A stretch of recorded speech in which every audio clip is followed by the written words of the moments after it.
ladies and gentlemen, his face is blurred right now because we're about to have confessions of a CIA operative in regards to gold and silver. Let's go. Yeah!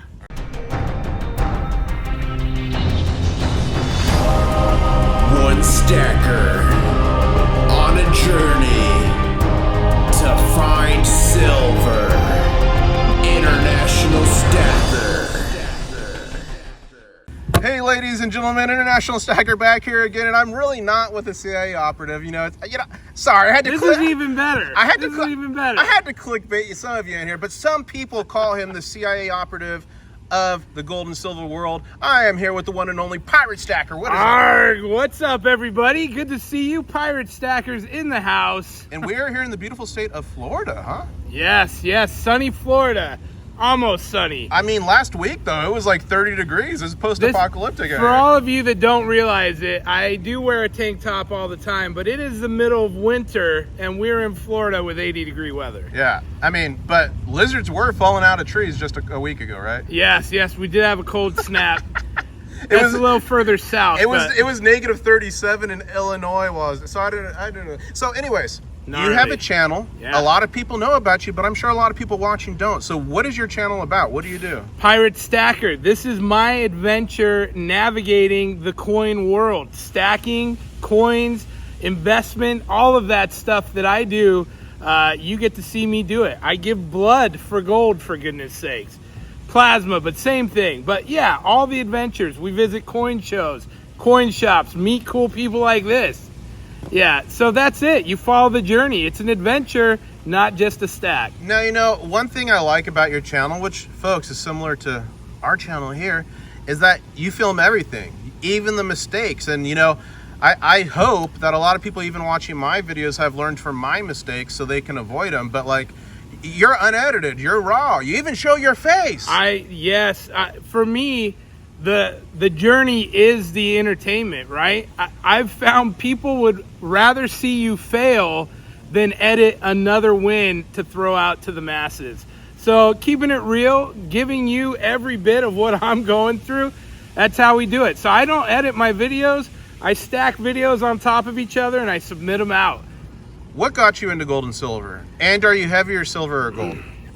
Gold and silver I got into as a prepper. My dad had a gold Krugerrand that I thought was the most amazing thing I'd ever seen in my life. And about 2.5 years ago, as part of my preps, I decided to start stacking silver. And your channel was one of my first favorites. Yes. Entertaining, but informative as well. I started stacking silver. I was heavy into it.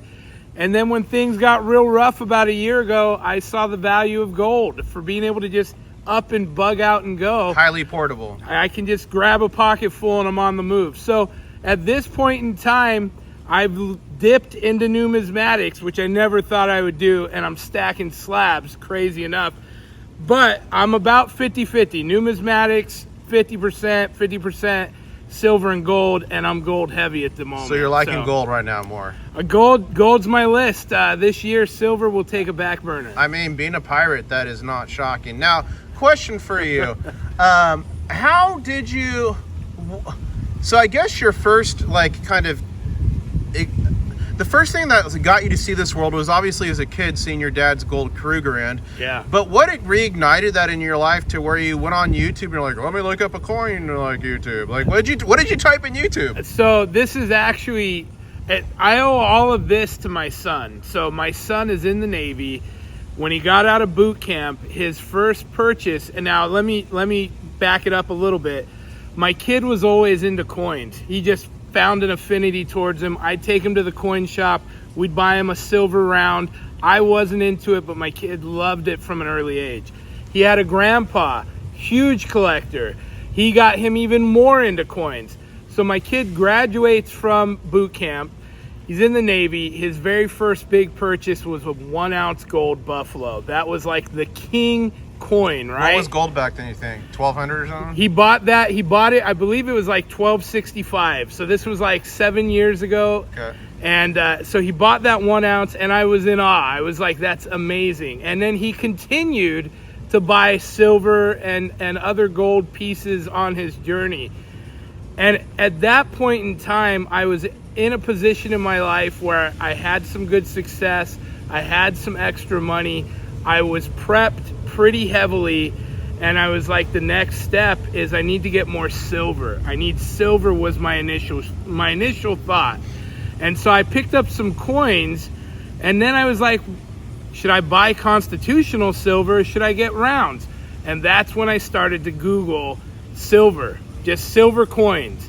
And then I found that rabbit hole. And if you get into this, you all know, we've all been there. You watch one video, it's like, wow. And then you see the next one, it's like, wow. And then you see the other guy go and buy this now, and it's like, what should I be buying now? And you go, wow, and you go down that rabbit hole. And it was quick, man. It was fast and furious. I stacked within my means, which was a lot smaller than some guys. Don't put it on credit, folks. Huge box unboxings, and that was cool. But I was like, you know what? Someone needs to journey this. They need to show this evolution before you get 100 ounces of silver in the mail. What about the guy that's getting 2 or 3 rounds here or picking up a little silver there? And that was really where I came into it. Now, at the time, I wasn't thinking entertainment until I started watching IS's channel. And I was like, this guy is traveling the world, telling stories, sharing an adventure, and it didn't hurt that he had this stupid, crazy mega. And I'm like, this guy's giving away more silver than I have in my entire stack. So it was insane. And that was how it started, man. Document the journey. So for those who don't know what prepping means, that means preparing for disasters, right? Exactly what it sounds like. Prepping is just being prepared. Whether it's food storage, whether it's a go bag, whether it's a get home bag, any kind of preparedness for the unknown. That's all it is. It's funny you say food storage, because I have a partnership with My Patriot Supply, the cheapest freeze-dried food you'll ever buy. Put it in a closet, forget about it. Good for 25 years. Preparewithis.com. Make sure you check that out. But with that being said, here's the thing. It doesn't matter if you're prepping or preparing for global economic collapse, bear flu, 7.9 million variant, a tornado, a hurricane, or earthquake. The beauty about preparing means you'll be prepared for any situation that occurs, no matter how likely or unlikely it is to occur. Now, here in Florida in particular, I grew up in California and Hawaii. California, earthquakes. Hawaii, hurricanes, and a volcano. Hello. Florida, hurricanes yearly. So it's not a matter of if, it's a matter of when. And it really is that anywhere you are. And don't be lulled to sleep, because if you're in an area that does not regularly experience disasters, it will happen in your lifetime. Because when I travel the world, the one thing I hear from disaster survivors is, I've lived here all my life and I've never seen this. And that happens every day around the world. And those people get sunk. I mean, that's what happens. And people ask, why do you keep prepping? Why you got 1.5 years of food storage? Why do you keep on stacking it? It's not for me. It's my friends and family, guys. I got people, even though I believe in it, they don't, or they don't have the means. So I prepare extra for them as well. And I think that's important. If you have the ability, don't sleep on it. You're going to need it at some point. So what's your number one mistake you made when you started stacking gold and silver? The same exact mistake everybody makes. Oh, not subscribing to International Stacker YouTube? That one? Was that That's the one, yes. I saw shiny. I saw these Marvel coins, and I'm like, holy, look at that. That's Spider-Man, and that's Captain America. That's the Hulk. I need that one. I start buying these shiny, cool comic book, this, that, the other. That was my biggest mistake. And when so you paid go a lot of premium. When you go to sell that stuff, you just don't get those premiums back, and that's the truth. Okay. So, what do you think has been your best find ever in terms of like finding a deal?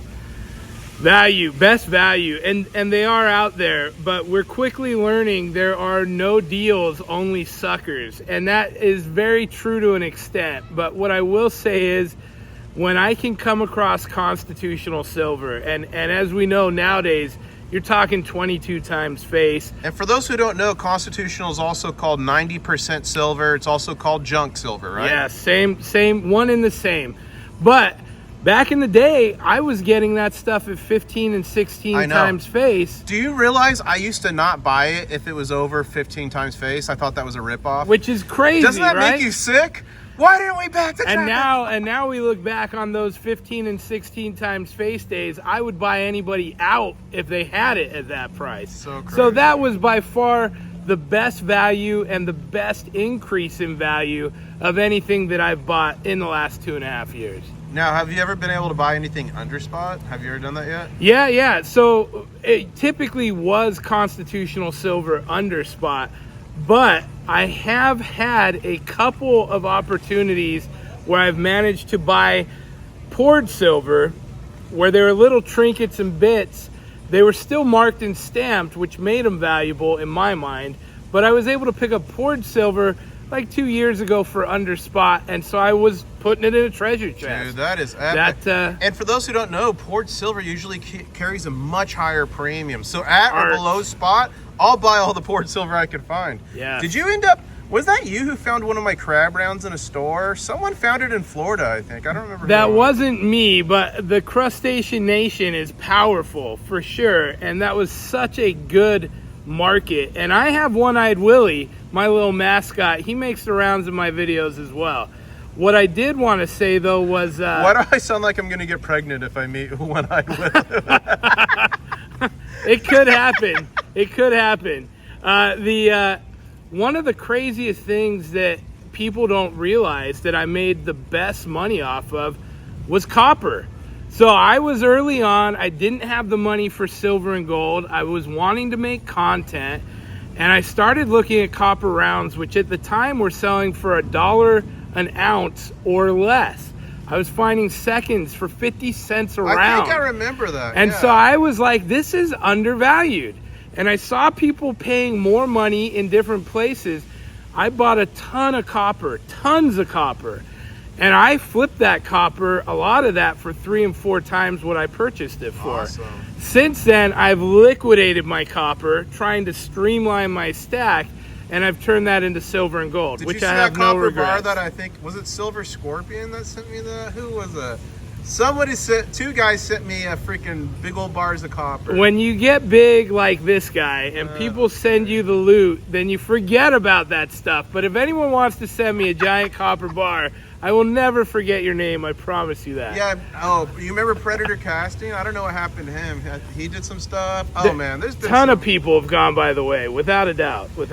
So, what is your goal with YouTube? Would you like for that to be the only thing you do? Do you like what you do professionally? Is it like a hobby? Is it a passion? I got into content creating as an outlet. For me, I own my own business. I draw house plans. I'm in front of a computer all day, and I hate my job. It's been great to me, but I get so bored doing the same thing all day, every day.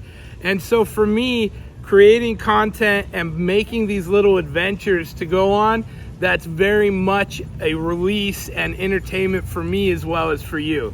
My end goal with this is that one day I am actually going to retire, and all I will do for fun is share and create content on YouTube. That is an end goal for me. And that's a good goal. And ladies and gentlemen, you heard it from him. If you like adventures, go check him out.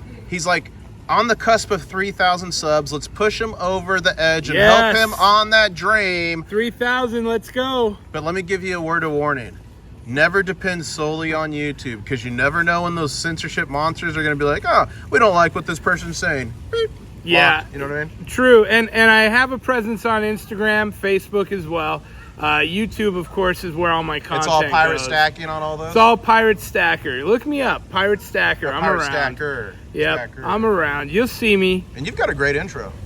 Yeah, the intro came together early on. I love it. It's been a great thing. We're going to jazz that up. I need a little help from you. Well, I'm going to help you. And ladies and gentlemen, thank you for watching. Please remember to gently tap that like button with your little crustacean appendage and leave some comments below. Help with the algorithm. Check him out, sub him out, show him some love. And do you remember what we say? CYO Tino. Catch you on the next one. See you later, guys. Arg. You know, that is a complicated acronym to remember, so I'm proud of you. One stacker.